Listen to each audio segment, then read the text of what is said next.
What's up? This is Wrestling with Love, your ultimate tag team for all things wrestling. I'm Lwazi. And I'm Auntie. Let's get into it. Woo. WWE Night of Champions 2025 in Riyadh, Saudi Arabia, Kingdom Arena. What a show, I have to say. Yeah. No, like let me not say every match. We will get into it, as we, talking and everything. But they delivered. Some of the results, I'm Arnold with it. I'm not, it's a bit iffy. But let's see basically what the plan is, where we're trying to go with everything. But of course, I will elaborate when we get in. She's about to go off. Let's start with the King of the Ring finals. So we had Cody Rhodes versus Randy Orton. This match was spectacular. And whilst the match was taking place, I even said to you, this is my match of the night. And it delivered. Did. No, shame. It was a good match. And we've got Randy in the match. I'm still iffy on Cody. I'm not sure what's the story. Sorry. See what you did there. No, it was a good match. And Cody impressed me quite a bit, because how do you kick out out of all those RKOs? Yeah. There was the one that came as a surprise. Then the second one where he was going for a springboard cutter into an RKO. That was legendary. I think that's where I was sold. And I was like, okay, no, Cody's taking this, because literally the most devastating move ever, the most dangerous letters in all of wrestling. Yeah. And he could kick out of all of them. That is the chat. But with Randy, what's the issue? I feel like Randy really gave a good account of himself, despite the back issues. He had that one suplex, and then since then, Cody's working on it. Randy had it in the bag, and as he was about to punt Cody, now all of a sudden he heard voices in his head. Literally. But then my thing is how do you have that moment where you're feeling bad, but for the rest of the match, you were literally cheating? No, the thing is, Galo, he was contemplating the punt. Then he's like, I have to do it. Then he missed it. Then from that point on, then he was like, okay. Because it's his friend. Is the objective not to win? And the thing is, you came into this match knowing that you'll be fighting your friend. And you're the mentor, dude. Come on. But the thing is, I understand him, because it's one thing to say, I'm going to do whatever it takes. Then when you're actually in the moment and you see this guy that, you've really propelled to the next level, now you're going to kick him in the head. You're going to take him out for a few months. So Randy's grown as well over time. So I understood why that happened. But he tried it. Then he goes, grabs the chair, and then even the ref catches him. Which ended up working against him. Yeah. But I think for me, but it's all a part of the story. But that made me angry. That aggravated me, because it's just bro, you're here to win. Whatever it takes, make sure it just happens. You were really rooting for him in our YouTube shorts, our predictions. Yes. Yeah, you were gunning for Randy. I just felt it's Cody's time. He's gonna headline SummerSlam, and that's what we're seeing now. Because I think the plan is to have the rematch from WrestleMania 41. So it just makes sense. But here's my reasoning for wanting Randy to take this. Randy Grootman. No, lead timer, so Randy is old, and the thing is, he has never won King of the Ring before. Cody still has some good years ahead of him, and I don't think Cody needed this right now. I will agree with you there. I felt after Money in the Bank, you've already pinned John Cena. There's no need to go through a whole tournament. I feel now it's just to give him more accolades. That's it. Because he's already the number one contender. What about Randy? But not everyone wins everything. So Randy, but I just feel if Randy were to ever win King of the Ring, now's the time. Because I said, he is old. We don't know how many more years he still has in him. So it's just and the thing is, I want us to, Randy, he's a legend. We acknowledge him, sharp. But, with what's been happening around him, I'm not really sold on Randy. Wow. You know? So I just feel like he needed also something to be like, okay, cool. Like, I'm still that guy, you know? I'm the Viper, the apex predator. Like, and then he loses. Maybe third time will be the charm because now it's back-to-back King of the Ring finals losses. Lost last year to Gunther. Now it's Cody. So maybe he'll have one more year to go. But here's another bold prediction I have with this whole story, how it will unfold, is that Cody versus Cena 2 at SummerSlam. But then Randy comes and costs him because he's actually had enough. Because we saw afterwards when Cody was making the speech with Byron Saxton, Randy was there holding his ribs, but he was angry. It's like, I think a switch has flipped and he's like, I shouldn't have, let it go. I should have punted him. So I think that now builds to, because my bold prediction is Cody beating Cena at the end in December.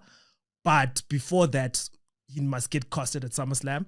Then Cody, Randy for a couple of months. Then one more shot for Cody against Cena. I think for me, Randy just realized that RKO are not the most stable. Oh, shots fired. Because honestly, for me, I just feel like a weak Muslim move. No, you can't do that. I'm sorry. That's blasphemy. Whoa. You can't do that. How many RKOs were hit? And he kicked out of all of it. It's funny you say that as well because I think he finished like Cody Rhodes. That's on you. I've been saying because the Crossroads, even when he actually hit it to win, I thought he's gonna hit like another 2 because we've seen over time, especially in this feud with Roman Reigns, he would always have to hit like 4 Crossroads. Yeah. So I was surprised by that, but. Congratulations to Cody. He got the job done. I was surprised though. Triple H is not there to present the crown to him. Instead, it's the general managers. And it just felt like middle management is coming through. Like, no offense to Nick and Adam Pearce, they're holding it down. And to find out that Triple H was there. We saw him in the post show. So, and the thing is, the precedent was set last year. So now to have these guys, and it was like what Adam looked awkward there, and then he did get his turn late in the night, but still, it was just like, come on. But and they crowned themselves. Because like literally you just get given the crown and then like why are you crowning yourself? You also had a great idea that you told me. Actually that you would love for the previous year's King of the Ring. How would that dynamic work though? Because the thing is, you were the King of the Ring for like an entire year, but like now it's like you're handing over the torch to like someone else. You're no longer king. Because the thing is also with this whole King of the Ring tournament, Sharp, we will play around it for like the first 3 months after a person has won, but it's just like after that, it's just business. Oh, so you want that continuation? So it's just like to acknowledge when there was someone else before you, and now you are the new King of the Ring. So well done. Do you see Gunther coming and crowning Cody though? That's the problem. We can even do something there, like just like more things to play around with. Okay. I'm warming up more to the idea. Exactly, and also like because I feel like it will also like still make the other person like still like feel big because I can just imagine Gunther like coming down there and it's like. Or like maybe like throwing it at him. Like I don't know, just especially with the two of them because Cody beat Gunther at Crown Jewel last year to get that Crown Jewel championship. So Gunther would be like, you already beat me in Saudi. Now I have to give you my crown. God. Okay. Like, hey. Let's do something. Booker Ati. No, but it was a great match. Yeah. So definitely match of the night for me. I enjoyed it. Anything else that stood out for you before we move on to the next match? No, I think I've covered everything. But you know me. If there's something, it'll come back. I will bring it up. But yeah, really great start. And also props to the Saudi crowd. They were loud throughout. I mean, we were watching the kickoff, SmackDown, Night of Champions post-show. They were just so vocal. So they were really great. And just singing Cody's theme song, singing Randy Orton's theme song. And I can see you're stewing now. I know there was an issue. We'll get to it. But overall, they were a great crowd. We have to give them those props. Yeah. And they even want WrestleMania. And then Triple H is like, wait, you guys have the Rumble. Let's start with the Rumble. But we'll get to it. When we speak about the match, we'll talk about it. But like there's more. Because you know I love singing along to the songs as well. When, Yeah. But then it's just like, I'm out here singing Randy's song. These people already, I hear voices. Like, we're not there yet. There's a pause. And then I hear voices in my... It was frustrating. Admittedly, though, yes, that's true, but that was on SmackDown. They sorted themselves out at Night of Champions. They were in sync. Hi. They were chanting properly. So they were cool. They were very loud. I'm I sorry. loved the Saudi crowd. I was put off right there. And then, like, guys, where are we running to? Slow your robe, slow. So we're down. adding them to the list because you're also not a big fan of the French crowd, which is the greatest crowd of all time. No, Shem, my only problem with the French crowd is just like they're a great crowd in terms of like hype. They're loud. But it's just like, yo, I'm just trying to listen to people talk. Like, y'all are too loud. Wow. You know, and like to an extent, that's what was happening with the Saudi crowd as well, especially in the post-show. Because like, I'm trying to like listen to Jackie or Byron, but it's just like, oh no, why are we singing away? Okay. What's the other chant they've got? Ibambe. Ibambe. No. I don't know what they're saying. Will someone please school us on those chants? Yeah. And one more thing I want to give props to Night of Champions. Also the theme song, like that Genendi song. I wasn't feeling it the whole time. Then something happened in the post show. And I was just like, okay, I'm jamming to it. And then when we were driving to come record now, I was blasting it in the car. I'm like, that is the wildest thing ever. That you don't like Detonator, but you like this song. The Backlash theme song. Yeah, you were feeling it. I wasn't feeling it. And I'm not feeling this. You were trolling me about it. You kept playing it the whole time. But well, I was trying to convert you. Nah, it didn't work. I'm going to convert you with this you one. Will not. You will not. But cool. Okay, we're going to wrap up match one. Great start to the show. You got your prediction right. So. Yes. Ka-ching. Next match, we had the street fight. It was Rhea Ripley versus Raquel Rodriguez. Yeah. At the start, I really felt like this is a Raw match. Why is it on Night of Champions? Whereas we've got 6 matches on a Triple H PLE. That's not WrestleMania or SummerSlam. I was shocked, but these ladies delivered. It was so physical. One of my favorite spots was when Rhea put the announce desk, like that cover on the at the top. That was the table. Yeah. So there was the announce desk thing cover, but then she ended up being thrown into it. And then with the finish was Rhea on top of the table, on top of the ropes, does an avalanche riptide onto Raquel Rodriguez. Yeah. That was cool. And just going back to what you were saying at the beginning, like when this match was put together, it was just like, oh, okay, so whatever. 1 week but build, like after seeing the video package, like they're actually dragging it from like way back, and it's just like, was it really always that deep? No, like, it really wasn't. You know, but they like, did well. Yes, we acknowledge they were friends and all of that other stuff, but it's just like they haven't really been in each other's lives like that. On main roster, if anything, like Uriah has a problem with Liv, not Raquel as much. This is another match. Like, it was a good match, but I was just like expecting more in terms of like interferences and like the Judgment Day really like playing a part in like having Raquel's back, because Roxanne did come out, but hey, she came out of nowhere. I blinked. Next thing she was there. I was like, you were like, wait, what? I was like, where did she come from? And yeah, she didn't make much of a difference, unfortunately. Instead, she got the trash can put over her head. Penalty kick from Rhea. In that whole thing, I was like, ain't no way, child. Yo. So yeah, I understood why you wanted Raquel to win. That was your prediction, because the scene of the Judgment Day being whole again and Finn kind of getting his way would have been quite cool. But I think the idea is to just restart Mami. I think she's going to have a major push again and get the title, most likely. I've been saying this to you, like Rhea is up there. Rhea's up there. And I know, because Ati's like, how long are you going to say that? At some point, Rhea does need something. Yes, I understand that. But like in the same breath, we're trying to do something with Roxanne and Raquel. Like we saw Raquel is starting to like warm up to Roxanne.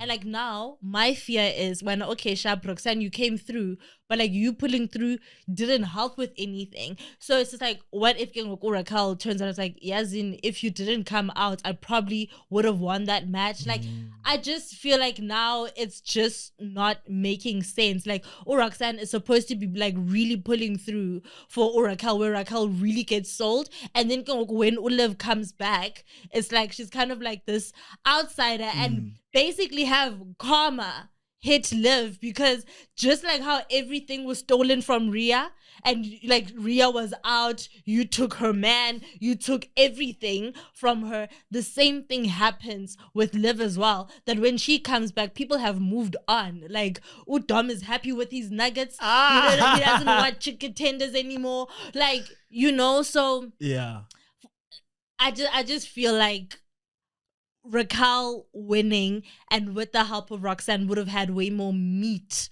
to it. But hey, man, I'm not the one who books these things. I'm not in the creative team yet.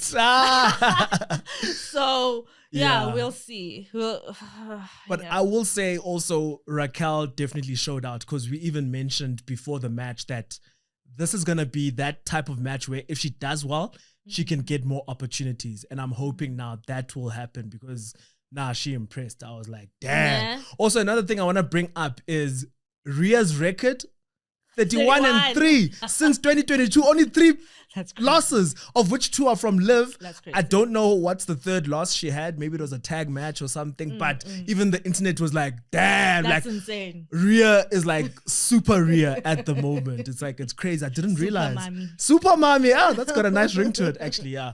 I just hope whatever they do with Mommy going forward, number one, I don't want her teaming up with Nikki Bella at Evolution to take on Roxanne and Raquel. That team just wouldn't make sense.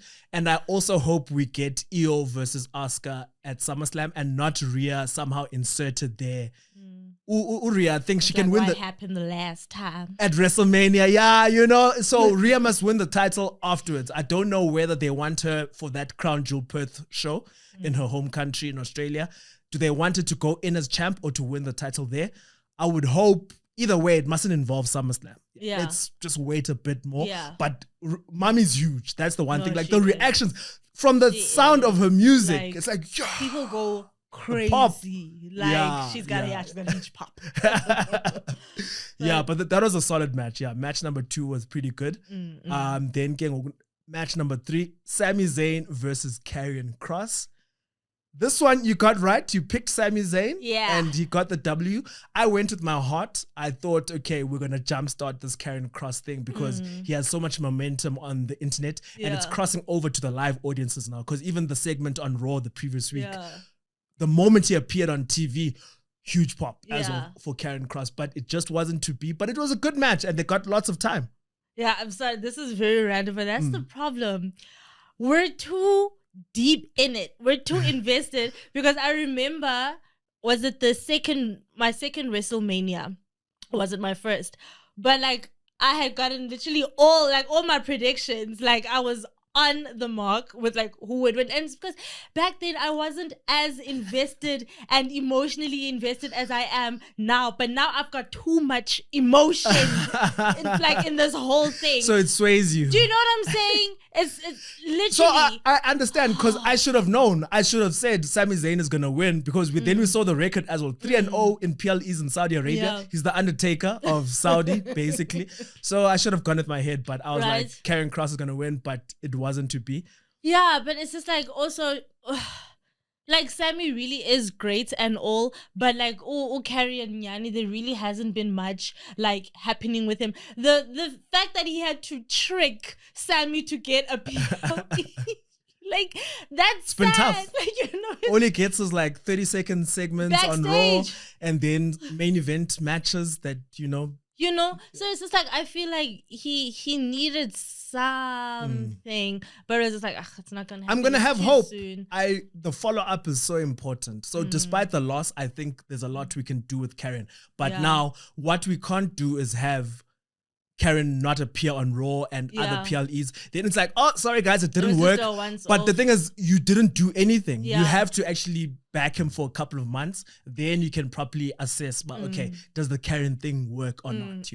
So because I'm like, Karrion does have the look, like, and he is good in the ring. So I don't understand like what's missing. Why is he on the bench? But and Scarlett was there as well, just cheering her man on. And I do like the overall presentation of the two of them.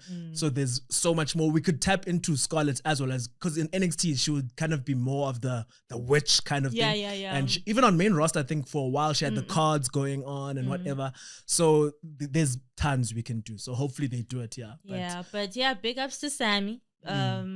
That is his crowd. Like Yeah. Like he came through with the attire and all. Yeah, literally. And even on the kickoff show, I think he would know he was speaking in the native language. Yeah. So that was quite dope. Yeah. So props to the man Sami Zayn. Yep. And then next match. This one, I know we're going to have a lot to talk about. And the next one, but let's start with the US title. Jacob Fatu defending against Solo Sikoa. And Solo Sikoa is your new US champion. His first title on the main roster. I think he deserves it, but he got a lot of help. Does he? He deserves it. Solo Sikoa it? has been carrying SmackDown for the past 2 years. He has been the glue. He ran. And he came back. What do you? Oh, okay. Just before Mania. Literally, Okay. like he can't take the heat. One thing about Solo can't take the heat. When he gets too hot in the kitchen, he's out. Nah. And he uses people. And I'm sorry, but this bloodline that he's forming 3.0. He's not using people as well. Giving. I have to interject here because he is putting people on. He put on Jacob Fatu. He's put on JC Mateo now. He put on the Tongans, and now he's putting on Tala Tonga. What happens after he puts you on? Then we live happily ever after, unless when you decide to do your own thing. Because Solo's argument is that... How did Jacob do his own thing when Solo's the one that was basically like disrespecting him? No, Solo said, I need some time to myself. I've lost the Ulafala. I'm going to take a break. Jacob Fatu decided to become all the... Or did he just disappear? You must read the room. Because the thing is, he came back and we were all confused about, bruh, where have you been? You literally deserted us. Now you want to come back like everything's all hunky-dory. His mind is clear now, you know? Talking about how you're the best and everything. I'm the one that put you on. Blah, blah, blah. There's just something about Solo. He entertains me so much. His facial expressions in this match as well. There was the part where he did the Jacob Fatu dance, but then Jacob was behind him, did the same thing, grabs him, suplex. Yo, Solo kills me. When things don't make sense, I get angry. What doesn't make sense about this? There were two when we were watching the same match. Everything made sense in this match. There were so many DQs actually happening here. I don't know who he was talking to on the I think side. it was Solo. So much was going on outside. We have a new person, Tala Tonga. Like, so much was going on. And my thing is like, Ref, where do you think this guy just came from? And he's not here just chilling. He didn't come all the way here to just chill. Like, yeah. I did say to you though, but most likely they didn't want to do too many ref bumps on the same night because obviously the John Cena Punk match was going to have some shenanigans. So, but it was a bit suspect, but I could live with it. It makes sense, and that is what is aggravating me. How do you have your back turned on the people that are actually having the match for like the longest time? Like... It's wrestling. Nah. Sometimes you must just say it's wrestling, you know. But and keep it moving. Solo Sikoa, can you believe it? He is the first person to pin Jacob Fatu in WWE. But That's it makes sense. Notch. It makes sense as someone that put Jacob on. Yeah. Oh, look at that. Okay, acknowledge him. It makes sense. Yeah. No. And also we got too many Tongans. There's Tonga, Tonga, low. It's a tongue twister. Try say that fast. No. But let's let it play out. I'm not sold on the new people, and especially JC Mateo. No one was sold on the new bloodline last year, and then there was a point where they were convincing. No. What? People didn't like the new bloodline at the beginning. Remember? Yes, we were calling it the Temu bloodline, but it's just like when you see Jacob Fatu or Tamatonga, shaky, but like you're like but like. You've got JC Mateo. Wait, what's the gesture?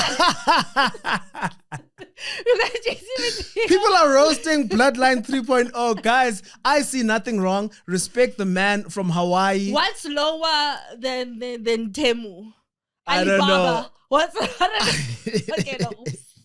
Oh, wow, but no. I think give them time. They're going to be cool. But the big question is, Tamatonga, where is he going to fall in now, actually? Because the fact that he didn't come through with Tongaloa means that he might be thinking. Where was Jimmy?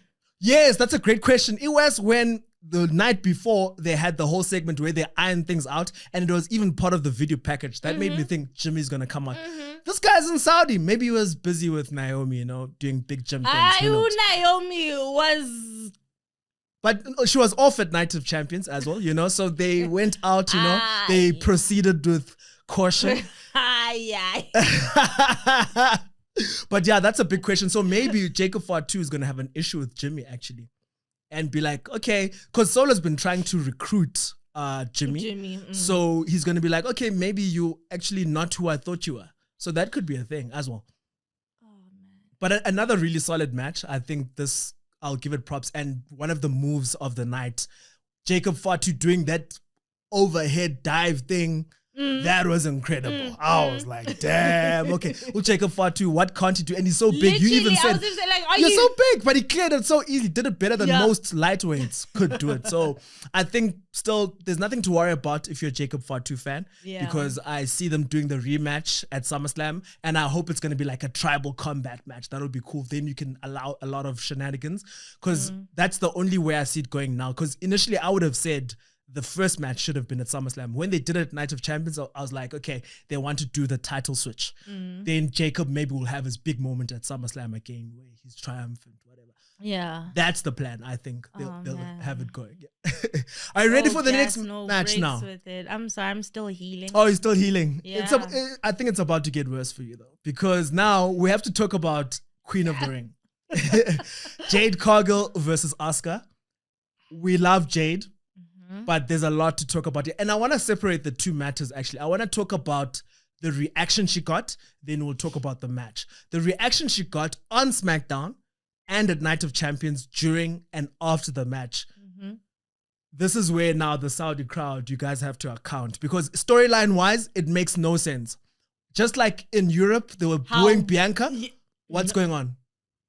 I need answers because and is it social media? Is there anything, behaviors that Jade is doing that they're seeing maybe? But then my thing is like, as much as Jade is a powerhouse, she is someone that's still on the come up. Like, so I don't understand like the booing. Yeah. Like when it comes to her. But, like. And you can love Asuka all you want. Yes. It's fine. Cheer Asuka, but the boos were like very like ferocious boos. It's like, we hate you. It's like, and it doesn't make sense. And I love how she addressed that when she won Unantika Queen of the Ring. Yes. When you know what was the word despite the boos or everything. Something over the boos. Yeah. And yeah, I am glad WWE is not like hiding it or anything because Byron even put it up on the, in the shows as well. Yeah. And also let's keep Byron on the countdown shows. He mustn't just be so back. He was amazing. Like I loved the stuff he was saying. And but Saudi guys are not getting WrestleMania. Hey, South Africa, we're trying to get WrestleMania. So we're trying to But okay, fine. Reactions aside, let's talk about Jade's in-ring performances. Because I think now she's been in WWE for well over a year. Yeah. And now she was in the tag team with Bianca. And we could clearly see, okay, that's to protect her, while she's getting better and whatever. Yeah. Now they're letting her flourish. But I'm not convinced. I have to be honest. The match with Roxanne in the semifinals and this match with Asuka, you even said, how do you have a bad match with Asuka? It's like, wait, what? So I don't know. Do you want to just touch on more your thoughts on Jade's performance in the match? Like what I was saying. Jade is a powerhouse. She's got the look, physique, all of that. And like Bianca herself, when you look at Bianca, you're like, damn, like Ufitu Bianca. And Jade, I could say is even, more, yeah, she's like so ripped. Exactly. But the matches that she puts on do not match like her. Very slow. And I think, I don't know if it's a distraction thing or kind of for her maybe to have some time to just like cool off. But it's just like, Jade will hit a move and already it's just like, yeah, you don't like it when she talks. Stop it. Literally.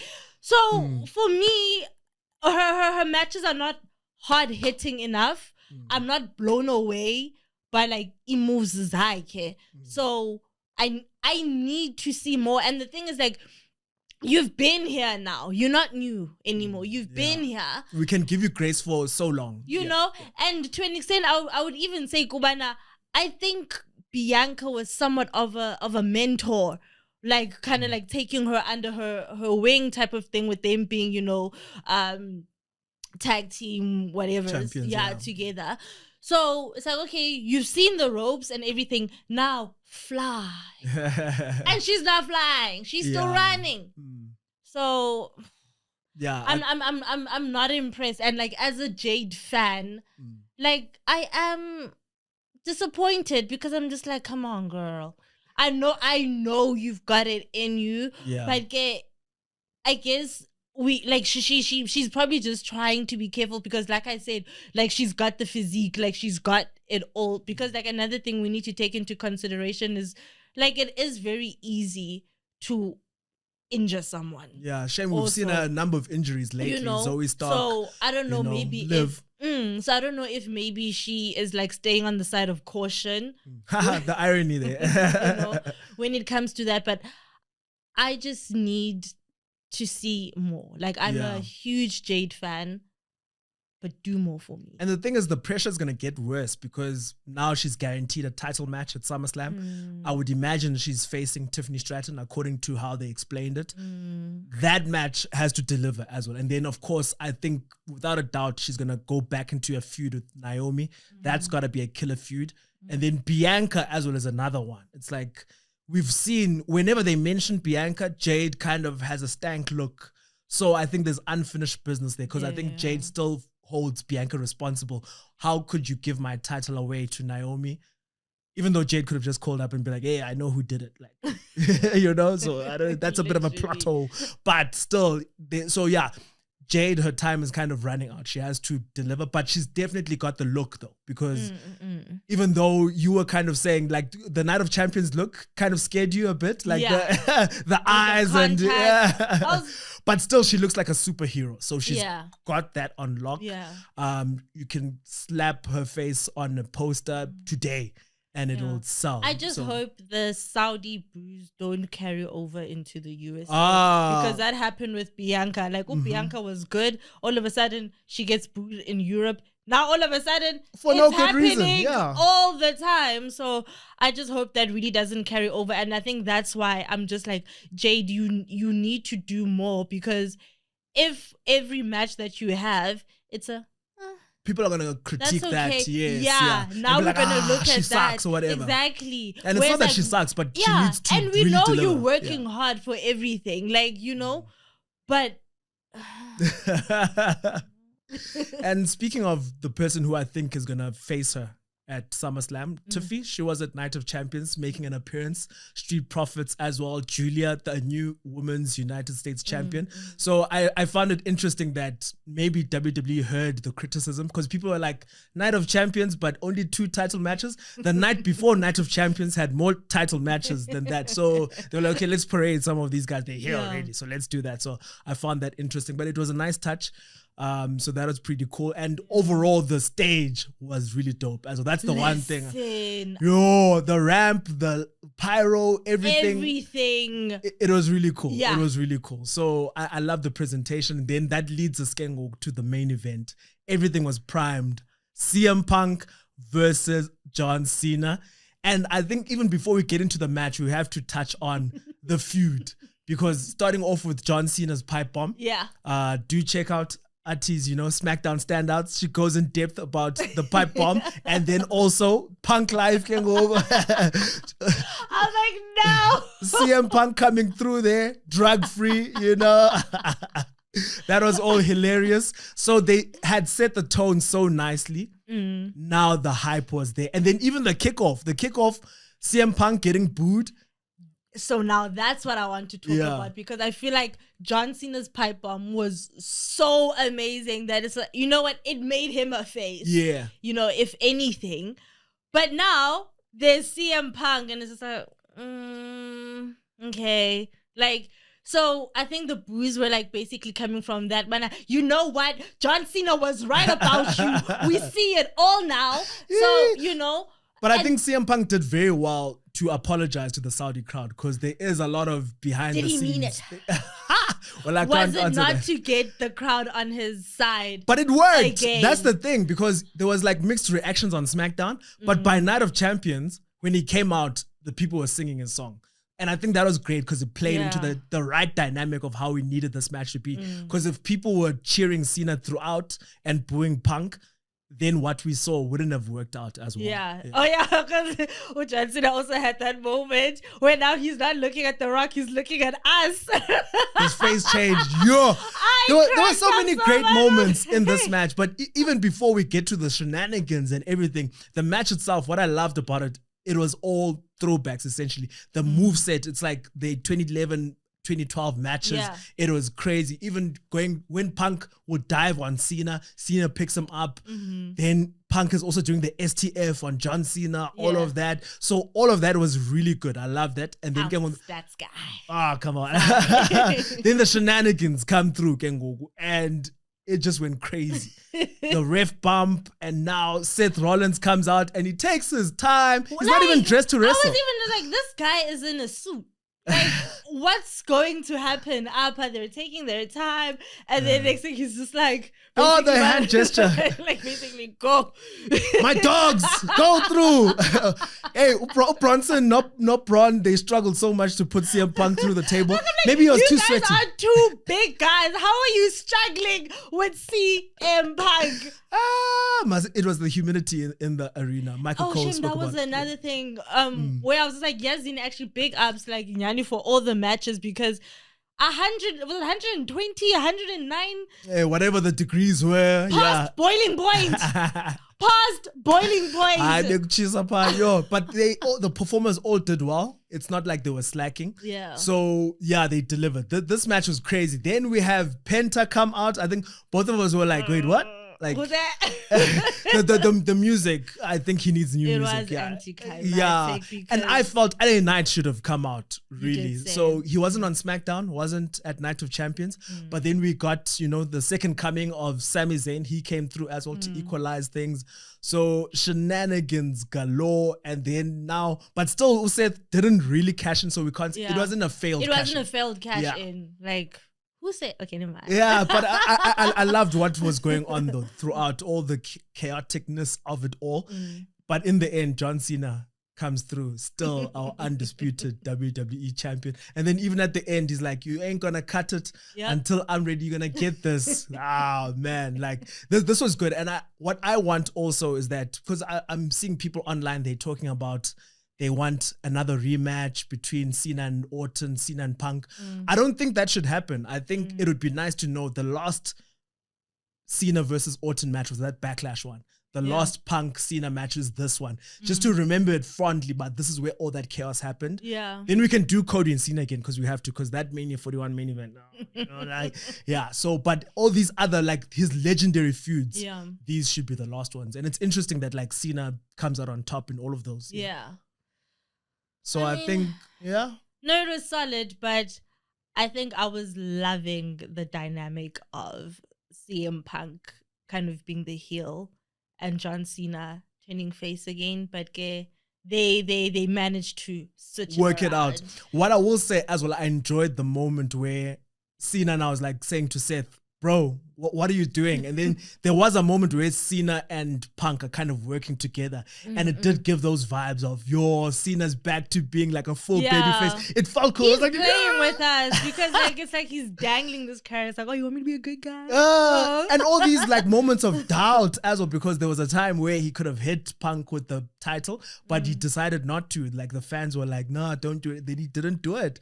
And then you were thinking, okay, maybe he's turning to the light, but not yet. But it makes me excited, because when he does eventually turn to the light, that moment of euphoria, it's going to be huge. Something. But I feel like for me, like I would have been happy with the pipe bomb being that moment where it's just like, okay. Oh, the switch officially. Like it was just pure gold. Yeah. So I told everyone my match of the night was the King of the Ring finals. What was your match of the night? I know it's not Jade and Oscar. The thing is, if it wasn't for everything happening at the end, I would say Solo and Jacob. were mine. But so the shenanigans were that bad for you? Yes. They put you off. Yes. Because come on, Rev. Come on. Come on, Rev. Let it slide. And also, speaking on Revs, Shab, Seth, when he's going to like cash in and everything, Shab, there was the ref bump. The ref was out for the longest time. The next thing, Seth is just like, oh, yeah. Now a ref comes out running. And the clothesline from John Cena, that's also... This whole time. That's a 2011 Money in the Bank throwback. Boom! Oh my gosh, just stopped him in his tracks. Yo, I hope you got paid extra that night. Did the refs only listen to Seth? Like, why were you not coming out this whole time? Because yeah, Punk could have won. Like, everyone was even counting, but yeah. Oh, wow. So is your match of the night the main event? No. So which one is it? I told you. Solo and Jacob. But you said if it wasn't but like I'm critiquing like that, but like that is it for me. Okay, so you're locking it. But Okay, I'm fine. Like, that's your match of the night. Just minus that part because I don't want to condone it. Okay, fine. I get Well, one thing I will also say about the shenanigans from the main event is that when Seth won Money in the Bank, I wasn't happy. But how everything played out made me buy in more to the fact that Seth's cash-in the second time round, it's going to be epic. Yeah. Because just how they did everything now, it was cinema. So it's not going to be the whole, I'm running and cash in. It's going to be something very dramatic, whatever it's going to be. And it's going to linger in our minds, similar to the heist of the century. So now my expectations are up. And it also got me thinking, what if at SummerSlam, we get 2 cash-ins in one night? Naomi, maybe on night 1, Seth on night 2. We've never had that before. So that's also a possibility. So I just love that you finally acknowledged Seth winning Money in the Bank and you have... If only I could I've do recovered like now. A throwback thing like and then it's like black and white, you being so passionate about it. But like, now look at you, you know, they know what they're doing. More often than not, yeah. So I'll give them the benefit of the doubt. Yeah. I think I'm down with the whole money. And also just how Paul Heyman holds the briefcase. Like, he looks so sinister. Like, he's the one that walks around with it. But no, pure entertainment. You know, there were those little blips here and there, but I just think I'm just too passionate. Like, I think, everyone has seen how invested and emotional I get when watching. But it was a great PLE, and I think this is what we want. Banger after banger. Every time you want to come out, even if there's 1 or 2 moments where you're like, I could have done without this. But overall, I think we're hyped, and now we're excited for Saturday night's main event. It's like in less than 2 weeks. Evolution also coming up. It's crazy. Speaking of bangers, although this was not his thing, but Drew chant? Oh, yes. I was so happy on the kickoff, on the post show. People missed Drew. And I think Drew has to come back as a babyface now. Because he's made his impact. And he doesn't have to change his character. He can still be the truth teller. Just that now he's for the people. And can Damien stay out of his light? Like, when Drew comes back, Damien... Leave him alone. Hey, your beef with Damien. And I don't understand like why. I'm just not, you know. I get it though, because I think you could see, but he's not getting over pushed, but he's kind of being put in scenarios where you're like, did you really earn it? Like, you don't have to be there. But one thing I am surprised about is that because it looked like they were building to him and Fatu fighting for the US title. Now they've phased him out. Looks like he's going to be R-Truth's bigger brother of some sort, even though R-Truth is older than him. But one thing about Damien, he will come back. Yeah, no, he will. They will finish whatever they He's were a doing. top tier star. It's something we have to accept, you know. He's just in the mix there. But I think we'll wrap it up there. In terms of Night of Champions, a really great PLE. And we're going to be back very soon again to talk about that one. It's going to be loaded. Like, we're talking about 2 PLEs at once. That's going to be a lot. But we're excited. And then just after that, SummerSlam, 2 nights as well. SummerSlam, 2 nights, MetLife. On that note, thank you so much, guys. So that is it. Thank you for watching up until this point. Please don't forget to subscribe and also follow us on TikTok, but we'll see you on the next one. So Bye. We're out.